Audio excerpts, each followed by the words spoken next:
Welcome to another episode of Crime Woods. As always, your support is greatly appreciated, so please remember to like and share this video to help us spread these real-life stories. If you enjoy our content, don't forget to subscribe and leave a comment below. Now, let's dive into our first featured story of the new year, one which takes us across the border to the Mexico City borough of Xochimilco. Samantha Gomez Fonseca, a proud transgender woman, spent the last 14 years of her life as an outspoken LGBTQ+ activist, having received the 2022 Medal of Merit of Human Rights Defenders, an honor which is awarded by Mexico City's Congress to any person, non-governmental organization, public or private institution, which has excelled in their work for the defense, promotion, respect, protection, and guarantee of human rights. The 37-year-old, who was literally in the prime of her life, was described as being a woman of character, intelligent, hard-working, and loyal to the principles and values she held, fighting against discrimination in all of its forms. In June of this year, Samantha had plans of running to become a member of the Morena Party Senate. She was well known and respected in her community, but as we all know, notoriety comes with its pros and cons, and unfortunately it does not protect you from those who may want to harm you.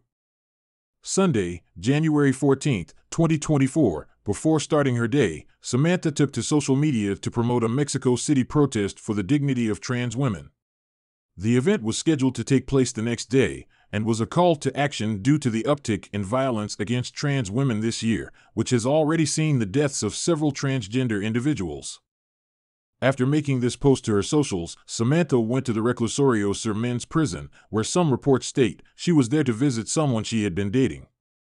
Whether true or not, the Senate hopeful would frequently visit prisons to conduct workshops and organize other events, which according to reports, she had begun receiving death threats from inmates at the Reclusorio Sur prison as well as another Mexico City jail she would frequent, but this was not the first incident. In April of last year, Samantha lodged a complaint with the Second Inspector General of Commission due to other threats and harassment of which she was a victim. On that sunny Sunday, temperatures in the upper 60s, after leaving the prison, she got into a Didi, which is similar to an Uber, and proceeded on with her day. At some point in her journey, the vehicle she was in slowed down to go over a speed bump, and in that moment shots rang out. In a security video recorded from a store across the street from the shooting, a man is seen concealing a weapon under what looks to be a towel. He waits for the car to pass over a speed bump and shoots multiple shots directly into the back right side passenger seat. The car keeps driving and the man gets away, running through a parking lot away from where the shooting occurred.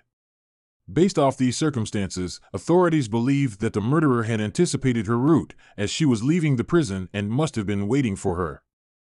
The killer has yet to be apprehended. Samantha is the fourth known transgender woman to be murdered in Mexico this month.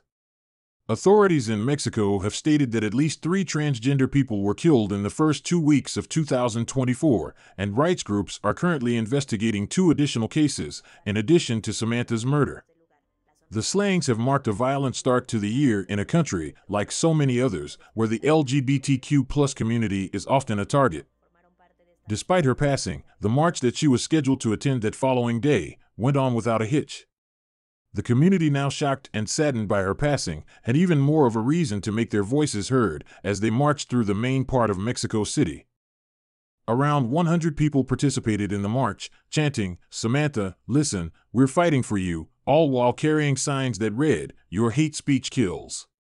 Another group of protesters, who had marched earlier in the day, spray-painted the words, "Trans Lives Matter," on the walls of Mexico's National Palace.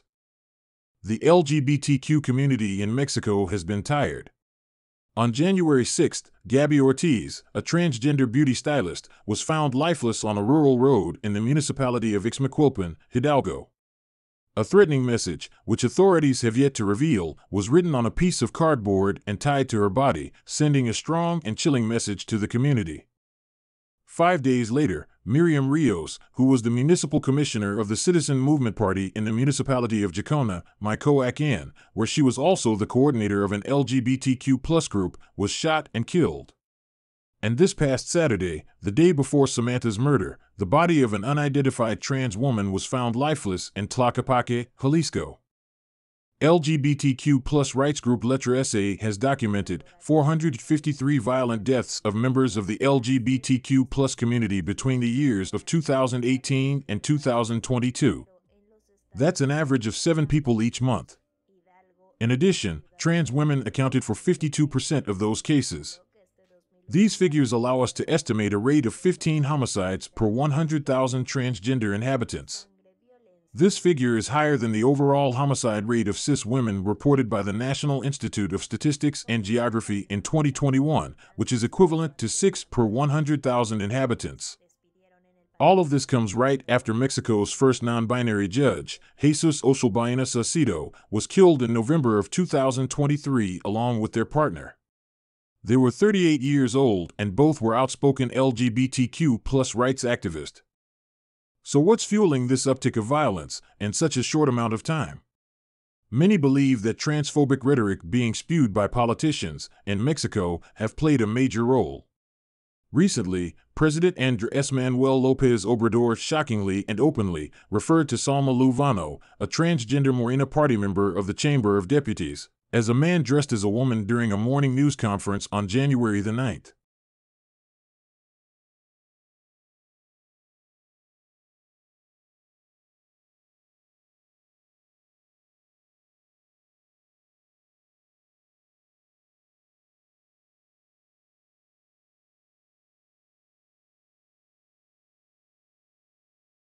Another contributing factor could be the authorities. While researching this case, a clip from a news station kept popping up. In the interview, transgender and gender non-conforming people in Puerto Rico spoke about how oftentimes police would dismiss their claims of being assaulted, and while Puerto Rico is certainly not Mexico, it speaks to the point that those who are supposed to protect and serve don't always live up to that oath. At my 16th birthday, I attended a gay bar and I suffered a bad experience. Some old man drugged me and he tried to rape me. And when I attended to the police station, they said, like, you were in a gay bar. What were you expecting? The first thing that there's no support is the police. We can't even report anything to the police. They're the first ones that either don't believe us or they violate us. They try to sexually assault us. We have stories of a lot of our trans sex workers that have their dealings with police and the police rape them. You know, I remember one time we do this every year. Christmas, we go house for house. When people are like late at night with music, people get up and it's a party. And I remember we're driving to one of these women's houses and one of the women were with me and she was like, you know, this is the route where police take us when they want to rape us. Y puede ocurrir porque dentro de la policía nosotros somos una gran cantidad de agentes y dentro de la policía hay manzanas podridas que lamentamos que sea así, pero eso puede ocurrir. Nosotros no somos personas perfectas. A mí me gustaría que mi policía fuese perfecta, pero no lo es.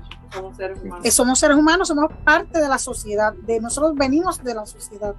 Y hay agentes que no merecen estar dentro de la policía y nosotros rechazamos esas conductas. Nosotros las rechazamos.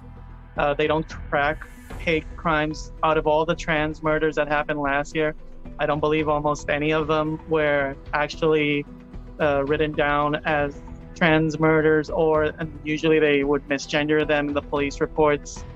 Pero que haya una agresividad específica en contra de la comunidad trans, los números no nos dicen eso. They have already been trained before many times, related how they should treat a trans person and what they should call the problem that is arising. But sadly, the police just don't care. After a trans person dies, the only people that are saying anything about it is the trans community. When they die, neither the police or the government acknowledge that death. They just don't care. The process is that nothing happens. There's just complete silence from both the government and the police. Alejandra Salazar, of the Coalition for Female Sex Workers, demanded an end to hatred towards the trans population and urged for the understanding that trans rights are different than those of the rest of the population. It is not an issue of mere sexual preference, but an issue of identity, Salazar said. Freedom of expression under Mexican law gives trans people the right to express themselves in all sectors of Mexican society and all economic and social levels.